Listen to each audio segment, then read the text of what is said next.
Hello everyone की खबर भालने सकलोरे प्रिन्सि lifestyle नतुन ब्लगले आपनालोक सकलोके जनालो स्वागत। আজি मोर ब्लगটো स्टार्ट करिलो মই सादर পৰা আৰু কেটামান কাপোৰ মেলিব লগা আছিল ইয়াত আহিছিলো হাঁহি আৰু মই ভাবিলো এটা ব্লগ স্টাৰ্ট কৰো হেয়াকে এফালে আমাৰ ভিউটো দেখাই দিছো অকমান আনফালে এফালে গোটেইখিনি অলপমান দেখাই দিছো আৰু যিখিনি পাৰো হেয়াকে এতিয়া মই ভিতৰলৈ যাওঁ মানে মানুহজনে অলপমান বজাৰ কৰিবলৈ গৈছিল বজাৰ কৰি আহিছে হাই দুষ্ট কৰি থাকা ৰবা বজাৰ কৰি আহি পাইছেই নেকি হেয়াকে এতিয়া যাওঁ ভিতৰলৈ কি কি পাচলি আনিছে চামগে ব্লগ চাদৰৰ পৰা মানে কিচেন পালোহি যে আহি পেলাই গৰম উঠি আহিছে পুৰা আৰু এতিয়া ইয়াত মানে মানুহজনে আনা পাচলি কিটাৰ ভিতৰত মানে অলপমান আনিছে পাচলি কিন্তু দেখাবলগীয়া পাচলি মানে সব দেখাইছো এটো কি ধৰিব পাৰিছে নে এটো যে আমাৰ যে কিবা গছত লগা আলু নে কি কয় যে গুই দেখিবলৈ যে ওটাটো হে একেই আৰু এটো হেনো ইয়াত বলে কচু বুলি কয় কচু মানে কচু খোৱা বুলি ক'লে মানে এটোৱে কচু বুজায় মানে কচু যদি অনা বুলি কয় কচু বিচাৰিলে দোকানতনো এটোহে দিয়া মানে ইয়াত এটো আমাৰ যে গছৰ ওপৰত যে লাগে কিবা পগাই থকা আমি ভালকে নাজানো বাৰু মই আমাৰ যেটো ডাঙৰ ডাঙৰ কচু যে পায় সেই কচুটো মানে ইয়াৰ এটোহে কচু ইয়াতহে কচু অকল এটোৱে আৰু এটো আৰু নেক্সটটো দেখাইছো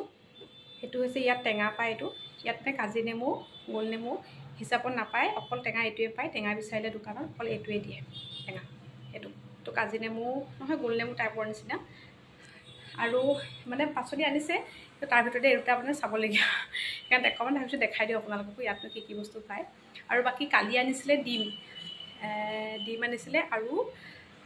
কি আছিলে আৰু এটা ফল আনিছিলে হেতু মই অকল ভিডিও কৰি ৰাখিছিলো মানে দেখাবৰ কাৰণে আপোনালোকক আৰু মানে কি কয় হেতু মই লগতে ইয়াৰ লগতে এড কৰি দিম দেই আপোনালোকে চাব কিন্তু এটা বস্তু আনিছিলে আপোনালোকক দেখাও বুলি ভাবিলো হেহে এ ডিম সব 6টাকে থাকে ডিমৰ বক্সটো এনেকে পায় ডিমটো ইয়াত না আমাৰ টানচিনাকে খোলাকে তেনেকে নাপায় ডিমটো আৰু ইয়াৰ ডিমৰ হেইটো বেলেগ তো ভাবিলো আপোনালোকক দেখাই দিও হেতু কথা যদি দেখিছে এটো তেতিয়াহলে মোক কমেন্ট কৰি জনাবচোন দেই মই কিন্তু ইয়া প্ৰথম দেখিছো মানে এনেকুৱা আৰু এটা ফল দেখাইছো এটো সব এটো মই খুলি দেখাইছো এটো গোলাপ জামুন পালি আৰু এতিয়া কিচেনৰ পৰা আহি পেলাই পালোহি একেবাৰে ৰুম এতিয়া ইয়াতে অকমান শান্তিয়ে বহিম আৰু ইয়াতে মানে কি সাদৰ ওপৰত পৰা আহিলো আমাৰ ইয়াতটো ইনো অলপ গৰমটো পৰিছে যেহেতুকে গৰম আছে ইয়াত আৰু তাত কাপোৰখিনি মেলি থৈ আহিলো আহি পেলাই অকমান আৰু কিচেনলৈ আহিলো আহি মেলি মানে একদম গৰমত কিবা কিবি লাগি গৈছে আৰু সেইভাবে ভাবিছো এতিয়া ইয়াতে অকমান শান্তিৰ ৰুমতে বহো হেয়াকে আৰু বাকি আজি মানে আবেলিকে ভাবিছো ইয়াৰ পৰা আমাৰ ৰুমৰ পৰা 3 কিলোমিটাৰ মান হ'ব মানে এভাগ মন্দিৰ আছে মানুহজনে কৈছে ভাবিছো অকমান মন্দিৰ ভাগলৈকে যাম লাগতে আপোনালোককো লৈ যাম তাৰ পৰিবেশটো আপোনালোকক কিমান পাৰো দেখাম হেয়াকে এতিয়া আপোনালোকে ব্লগটো স্কিপ নকৰাকে আগলৈ চাই থাকিব মোৰ ভিডিওবোৰ লাহে লাহে ইন্টাৰেষ্টিং হৈ গৈ থাকিব যদি এই ভিডিওটো চাই আপোনালোকে ভাল পায় তেতিয়াহলে লাইক শেয়াৰ আৰু সাবস্ক্ৰাইব কৰি দিব প্লিজ এতিয়া ব্লগ শুনা গলে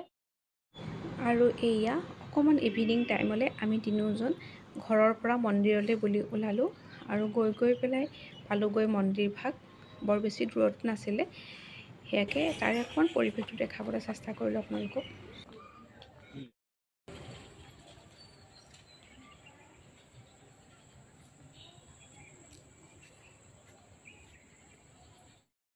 এইখন হৈছে এখন দোকান এখন মন্দিৰৰ বাউণ্ডাৰীৰ ভিতৰতে আছিল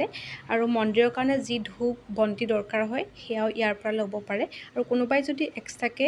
মানে ঘৰৰ কাৰণে কিনি নিব বিচাৰে হেয়াও কৰিব পাৰে আৰু মন্দিৰৰ কাৰণে যিখিনি মানুহ মানে সেৱা কৰিবলৈ আহে তেখেতসকলক তাতে প্ৰসাদ খাবলৈ দিয়া হয়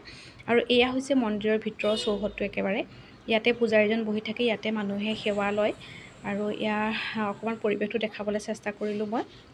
আৰু ময়ো তেনেকৈ সেৱা ললো আৰু মোক ইয়াৰ ৰঙা ফুট দি দিলে হেয়াও এখন ফটো মই ইয়াতে এড কৰি দিছো হেয়াকে আৰু এনেকৈ মানে মন্দিৰ ভাগ চাই মেলি পেলাই আমি লাহে লাহে ঘৰলৈ উভতিলো আৰু অন্য মানুহখিনিও এয়া